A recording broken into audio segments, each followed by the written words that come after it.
Moving on from question 3 of section 2, the first logical reasoning section of freely available LSAT PrepTest 141 over at lawhub.lsac.org. We're going to click next and move on to number 4. And we've got a kind of interesting problem structure here. And as always, we've got our highlight tool ready to go. We read the stem first. It states, which one of the following judgments conforms most closely to the principle stated above? So we're kind of looking at a variation on a parallel reasoning kind of structure. Principle questions get a lot of like nuanced approaches. We want to keep this as simple as we possibly can. So we're going to read the statements in the principle, kind of like we do with some of our parallel reasoning structure questions. We may highlight in different colors so we can track how the principle works from an argumentative perspective, and then we're just going to find an answer choice that matches that structure pretty closely, even though it's probably going to be a situation that we're looking to be parallel to the principle as opposed to like a whole new argument. So the principle states the executive in a given company whose compensation package is determined by advice of an external consultant is likely to be overcompensated if the consultant also has business interests with the company the executive manages. So let's just highlight this principle in two parts.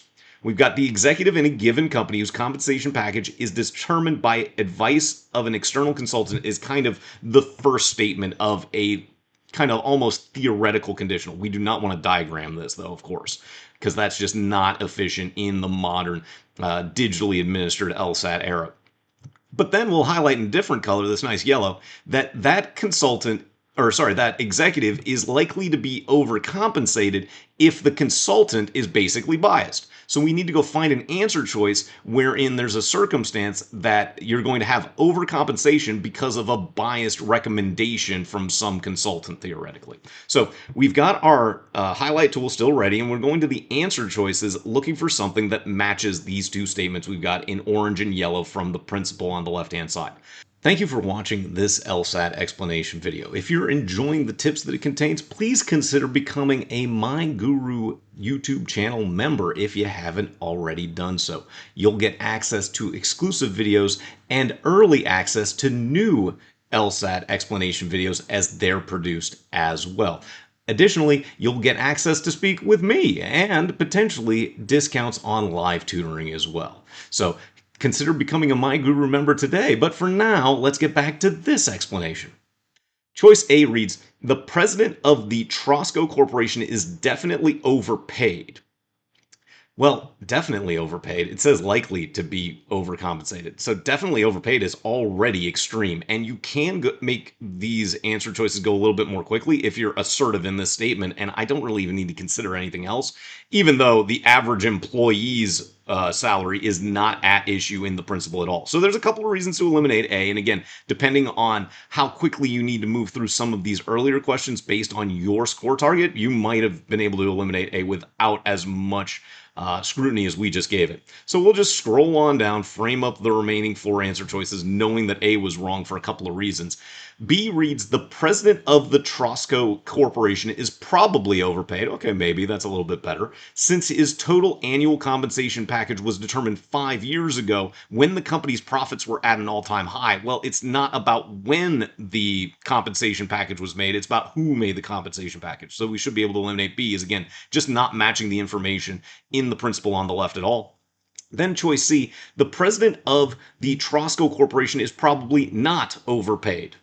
Well, again, we're not concerned with when he's not overpaid. We're concerned with when he is overcompensated.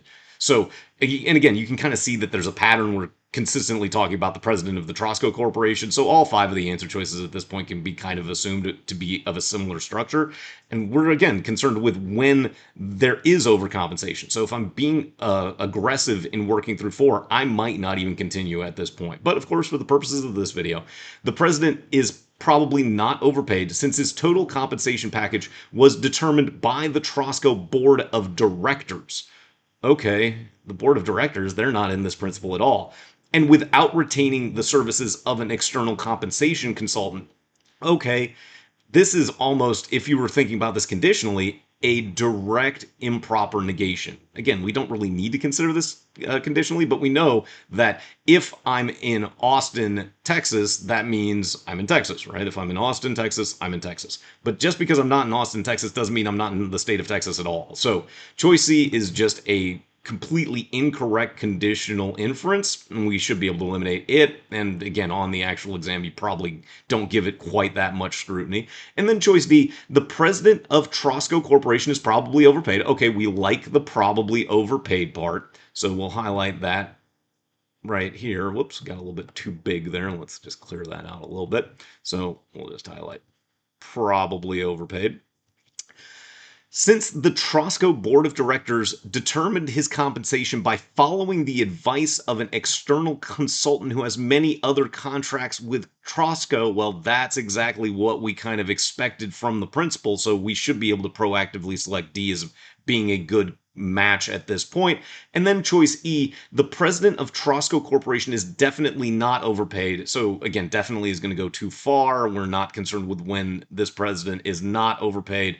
And since the external consultant on the board of directors retained to advise on executive salaries has no other contracts, again, this is kind of a conditional incorrect inference. We don't need to consider it conditionally. We know that definitely and not overpaid cannot be kind of derived from the principle in any fashion. So we can eliminate choice E as being extreme and requiring additional information, whereas our correct answer on the exam probably would have been selected as D a little while ago.